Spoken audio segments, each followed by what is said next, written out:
Wow, ano yan? Ano tong laman na to? Seaweed? Wow! Ang ganda na itsura. So ito, dumating na yung soup namin, yung ramen. Sobrang bango nito. Tapos malalaki yung chashu pieces nito. Maraming masasarap na ramen. Pero ako, ang paborito ko, yung pinakuloang buto ng baboy. At dito to nagsimula sa Fukuoka. Kino-consider ng marami na ramen capital ng Japan. Hakata style ramen o kaya tonkotsu, mas kilalang tonkotsu to. Ito yung milky ang itsura at yung noodles niya maninipis. Dito rin ang birthplace ng Ichiran. Itong bakasyon namin na to, talagang sinigurado kong marami akong matitikman na ramen. Yung mga iba sikat at yung iba nadaanan lang. Kaya pagkadating ko ng Japan, ito agad yung titikman ko. Nasa labas lang ng train station, eksakto malamig, bagay na bagay. Ito na nga yung sinasabi ko, yung hindi sikat. Yung in-order ko, may tamago, meron parang dim sum, manipis yung noodles, tapos merong konting chashu. Pero ang importante, ang sarap ng sabaw nito. Ito na nga yung pork broth na hinahanap ko. Dito pa lang sa unang natikman ko, solve na ako, lalo na malamig nga talaga yung panahon. Bagay din sa isang baso ng beer. Sa Hakata train station ng Fukuoka, ang dami na makakainan. So sinilip na namin yung una namin nakitang medyo may pila. Shin-shin. Medyo sikat daw to, sabi ni Mrs. Dizon, kaya ito na yung pangalawang titikman ko.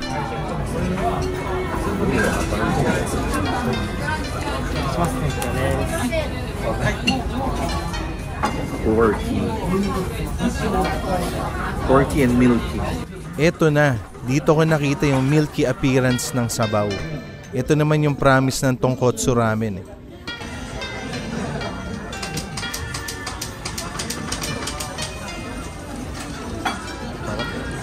Rich pork broth.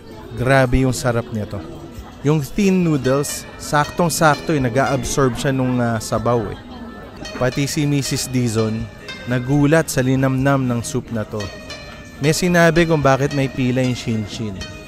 At yung chashu nila, hindi naman makapal, pero yung lasa niya, meron siyang ham-like quality. May timpla siya na medyo may asim. Tapos napakasarap niya. Unique. Ang overall verdict namin, pamilya, nagustuhan namin ng todo yung shin-shin. Pero bukod sa ramen, ikikwento ko lang kung bakit kami nasa Fukuoka. Kasi hindi masyadong matao dito. Hindi masyado marami yung turista, maluwag kung saan kami pupunta, at yung balance ng nature at saka nung city ay napakaganda.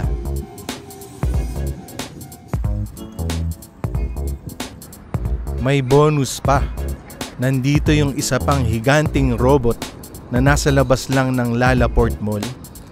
Ito sinadya ko dahil childhood dream ko makita to. At yung food court nga pala dito, sobrang daming makakain, ang daming choices. Kunti yung tao pero ang dami nung kainan. Ito ang tinikman ko dito. Ito yung may fish sa tonkotsu broth. May film din. Mayroon ding fat. At merong sunog yung chashu. Okay, tikman natin to. Ito daw yung, ano to, yung tonkatsu broth nito. May fish flavor daw. Tikman ko na yung sabaw. Ano lang to sa Lalaport na food court.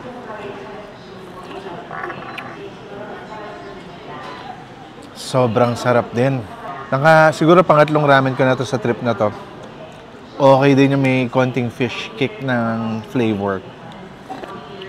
Sarap. Tatry ko yun, kagatan ko lang yung may burn na chashu.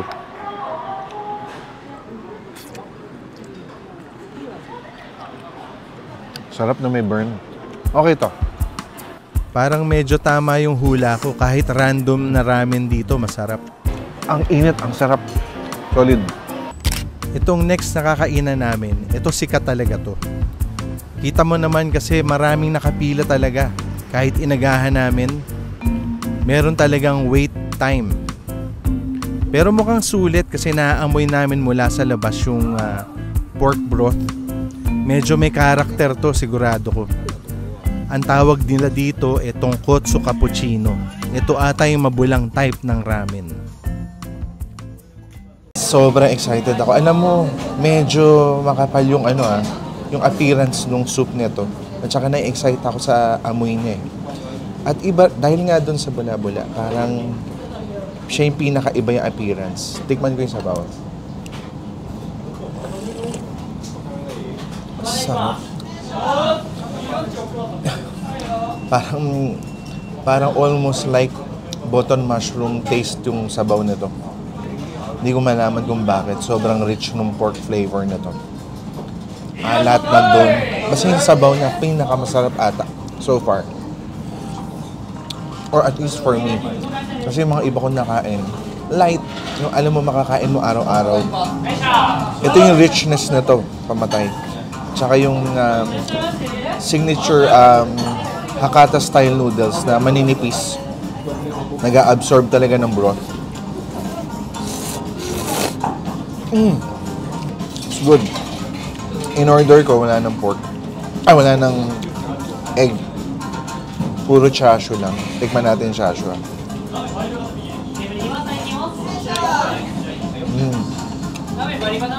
May bite yung chashu dito at may alat. Para sa akin, sakto. Pero yung sabaw talaga yung pinakamasarap dito. Sobrang sarap ng broth. Yun na yun.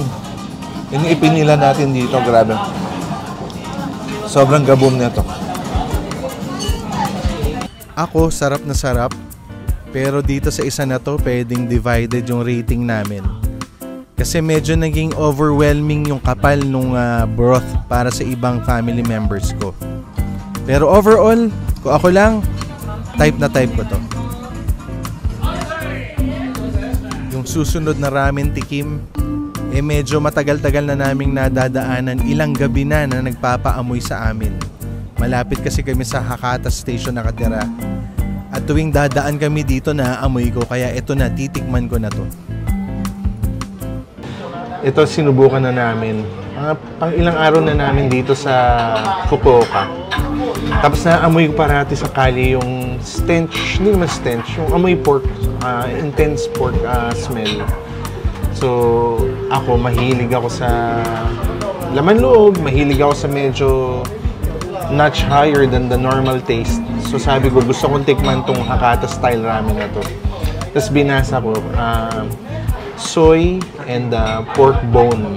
Hindi pala normal yun sa Hakata ramen. So, yun yung matitikman ko dito. Excited na ako. Naamoy ko na. So, ito, dumating na yung soup namin. Yung ramen. Sobrang bango nito. Tapos malalaki yung chashu pieces nito. Mukhang thinly sliced. Pero ito nga, kulay soy sauce na siya. Hindi siya yung white lang. So, pork broth and soy. Sobrang bango. Pag ginaganyan ko, nag-release yung amoy niya. Tikman ko na. Bango, gusto ko ng tikman talaga to. Medyo lumalabas pa yung may yung parang pork na, yung oil. Nagsasettle siya sa gilid. Sobrang bango. Sarap nga. Ito hindi malapot to. Tapos, iba nga, dun sa iba ko natikman kasi nagbabalance nga, pampabalance yung soy dun sa pork broth. Hindi siya nakakasawa. Late na ngayon kaya rin kami dito nag-end up kasi ang dami ng sarado. Tapos sabi ko, balikan ko na nga ito na amoy. Ang sarap ng sabaw. Sarap sobra. Ang sarap ng pork taste niya. Yung amoy, hindi mo malalasahan kasi paminsan nung dumadaman kami parang, ano yun? Bordering na sobrang strong, pungent. Pero ang sarap pag kinain mo na wala kang maaamoy. Alam nyo, ang sarap talaga ng Hakata style ramen kasi Ang nipis ng noodles eh. Yan o. Actually, ngayon ko lang ito na-appreciate ng todo. Ang maganda pala talaga dito, bukod sa hindi nakakabusog ng todo, ang dali kainin, tapos ang lakas siyang humigop na sabaw. Itong case na to, al dente to. May kagat. Springy yung ano niya. Yung noodles niya. Pero titikman ko ng ito. Ito na-excite ako kasi parang anipis niya. Sarap siguro nito sa mouth. Sarap nito. Malamala. Asado.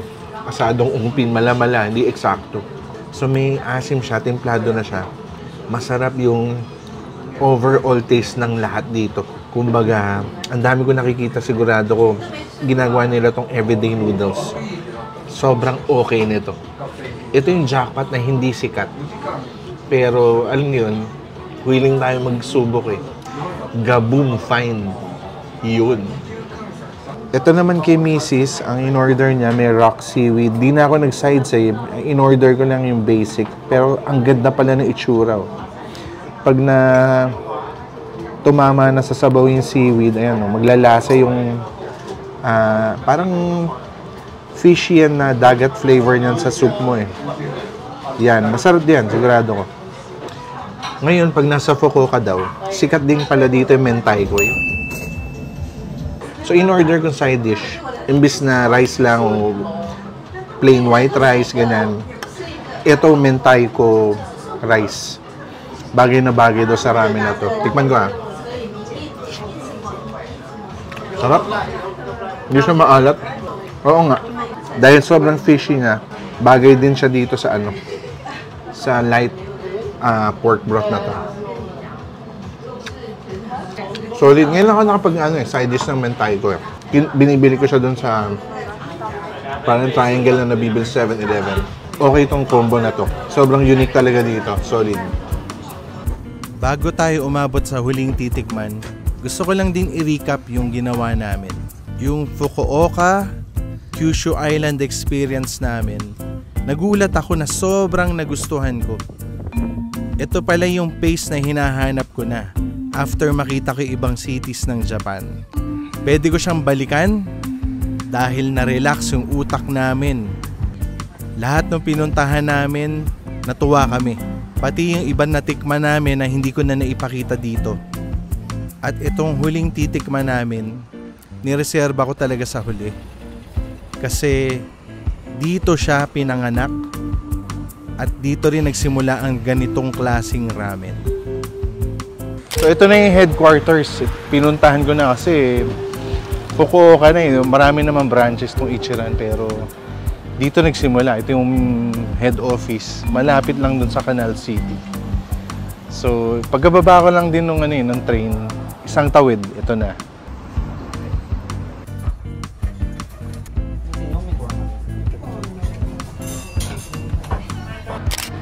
Ito na, ginawa ko lahat ng recommended eh. May konting mild spicy signature noodles nila. Although al dente talaga yung gusto ko. Ganda nipis. Yung bone broth nila na milky at yung chashu nila na manipis din eh. Sigurado masarap din kainin yan. Ito, natitikman ko na yung sabaw nito. Ito, agad yung parang nag-film agad yung fat niya dito sa gilid. Ganun kabilis. Ibig sabihin, sobrang rich siguro nito yung collagen, ganyan. Tikman ko yung sabaw. Wow. Malinis na pork broth. Yun yung lasa. Wala siyang amoy mula dun sa kalye. Ang clean, ang sarap no. Actually, pangalawa ko ng tikim nito pero nakalimutan ko na kasi una sa tagal eh. Ang sarap nga niya. Sobrang suabe, sobrang smooth. Pati yung noodles, nakita nyo, hindi ko kailangan higupin ng sobrang haba. Medyo tama yung length niya. At saka pag sinawsaw ko nga to, may pool ng soup. Sarap. Haluin ko na yung spice niya.